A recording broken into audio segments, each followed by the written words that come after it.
그렇다면 여기에 생겨난 공간으로 손흥민이 살짝 내려와서 볼을 받을 수도 있었겠죠. 그 다음에 손흥민이 침투하는 동료들한테 마지막 패스를 넣는다. 이런 식의 전개까지도 기대할 수가 있었을 겁니다. 하지만 에메르송이 그렇지 않으면서 그냥 백패스로 이어질 수밖에 없었다.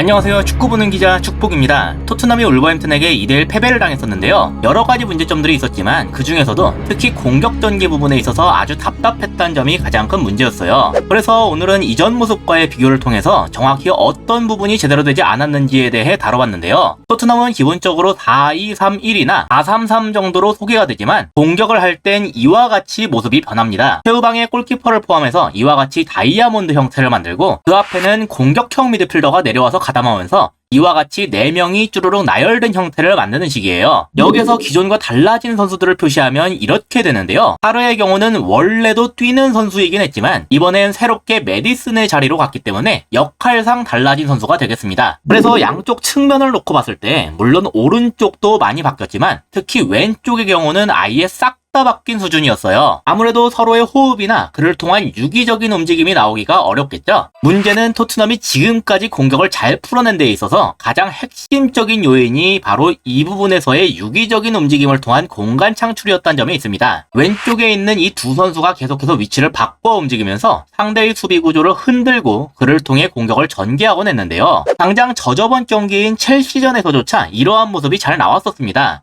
지금은 로메로가 볼을 잡고 있는 중인데요. 여기서 주목할 건 우도기와 메디슨, 그리고 첼시 선수인 카이세도의 위치예요. 지금은 셋 모두 중앙에 몰린 상태죠. 그리고 위치상 카이세도가 메디슨의 마크맨처럼 보이는데요. 여기서 볼이 뒤로 가니까 상황이 바로 달라집니다. 지금 딱 봐도 반더벤이 너무나 자유롭게 있기 때문에 첼시 선수들이 하나씩 올라가면서 반더벤을 견제해야 됐거든요. 하지만 이러면서 이 우도기를 누군가 대신해서 잡을 필요가 생기는데 위치상으로 아까 메디슨을 잡고 있던 카이세도가 대신할 수밖에 없었습니다. 이러니까 메디슨이 바로 측면으로 크게 빠져 움직였어요. 볼이 뒤로 빠지면서 공격 방향이 왼쪽으로 바뀌기 시작했고 동시에 우도기가 지금 중앙에 있는 상태이며 그 우도기를 잡기 위해서 자신의 마크맨인 카이세도가 중앙에 묶여있는 상황이라는 점을 이용하는 거죠. 덕분에 메디슨은 아주 편안하게 측면에서 볼을 잡을 수가 있게 됐습니다. 그걸 견제하기 위해서 방금까지 우도기를 잡느라 올라갔던 카이세도가 엄청나게 뛰어오긴 했지만 메디슨이 볼을 완전히 안전하게 소유하고 패스 루트까지 확인할 여유가 있었어요. 그리고 동시에 지금 우도기를 보면 중앙에서 앞으로 파바박 하고 튀어가는 중이죠.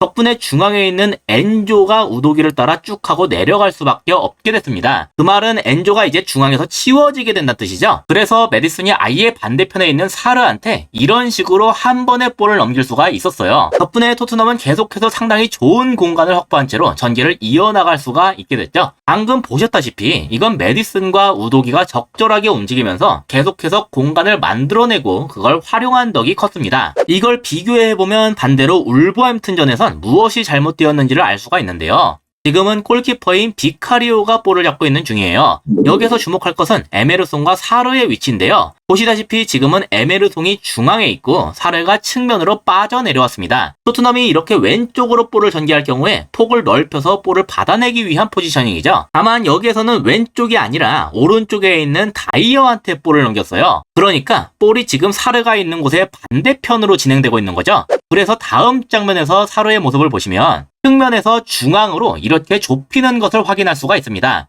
중앙으로 좁혀서 여기 숫자를 늘림으로써 토트넘이 짧은 패스로 볼을 보낼 옵션을 확보하는 효과를 얻을 수가 있었어요. 다만 여기에서 호이비가 전진 패스를 넣지 못하고 반대편으로 횡 패스를 하게 됐는데 이러니까 볼이 다시 토트넘 기준 왼쪽으로 전개되는 상황이 됐죠. 그래서 아까 중앙으로 좁혔던 사르가 다시 측면으로 내려온 겁니다. 전형적인 메디슨이 나왔을 때 보여주는 움직임이었어요. 덕분에 벤 데이비스는 측면에 벌린 사르를 통해서 계속해서 전개를 이어나갈 수가 있게 됐죠. 그래서 여기까지만 보면 별 문제가 없어 보입니다. 하지만 이 다음부터의 전개에서 문제가 드러났어요. 지금 사르가 측면으로 벌려서 볼을 잡고 있는 중이죠. 반면에 에메르송은 중앙에 있는 상태입니다. 그리고 보시다시피 앞으로 막 뛰어가는 모션을 취하고 있는데 원래 이 자리에 있던 우도기가 자주 보여주는 모습이에요. 아까 보여드렸던 장면에서도 마찬가지였죠. 이렇게 손흥민과 브레넌의 사이 공간으로 침투하면서 최전방 공격 숫자를 하나 늘려준과 동시에 중앙을 맡고 있는 상대 미드필더를 뒤로 밀어버리는 효과를 얻기 위함인데요. 만약에 에메르송을 따라서 상대 중미가 내려간다면 이렇게 해야 되겠죠. 그렇다면 여기에 생긴 공간을 순간적으로 비수마나 호이비 등이 올라가서 받는 방식을 쓸 수가 있을 겁니다. 혹은 이렇게 사르가 직접 중앙으로 파고드는 움직임을 취할 수도 있겠죠. 메디슨의 경우 이런 움직임을 종종 보여줬었는데요. 그래서 사르가 어떠한 것을 선택하든지 일단 에메르송은 여기에서 이렇게 전방으로 침투하는 움직임을 가져가야 됐어요. 근데 다음 장면을 보시면 갑자기 에메르송이 침투를 멈추고 여기로 왔습니다. 이러니까 사르랑 에메르송이 서로 겹쳐버리게 됐죠. 좁은 공간에서 모두에게 마크맨이 꽉 잡힌 상태가 됐고 덕분에 사르가 전진 패스를 할 옵션이 사라지게 됐습니다. 이런 게 바로 울버햄튼전에서 토트넘의 공격이 답답했던 최대의 원인이었어요. 만약에 에메르송이 그대로 전진해서 르미나를 치웠다면 대략 이런 식으로 중앙에 공간이 생겼을 겁니다. 그리고 지금 사르의 모습을 보시면 알 수 있듯이 사르는 중앙으로 몸을 틀어서 오른발로 패스를 보낼 수 있는 상황까지 모두 만들어 놨었어요. 그렇다면 여기에 생겨난 공간으로 손흥민이 살짝 내려와서 볼을 받을 수도 있었겠죠. 그 다음에 손흥민이 침투하는 동료들한테 마지막 패스를 넣는다. 이런 식의 전개까지도 기대할 수가 있었을 겁니다. 아니면 마크맨이 없는 호이비가 순간적으로 좁혀 들어와서 그 호이비를 통해 전진 패스를 넣는 패턴도 기대할 수가 있었겠죠. 하지만 에메르송이 그렇지 않으면서 그냥 백패스로 이어질 수밖에 없었다.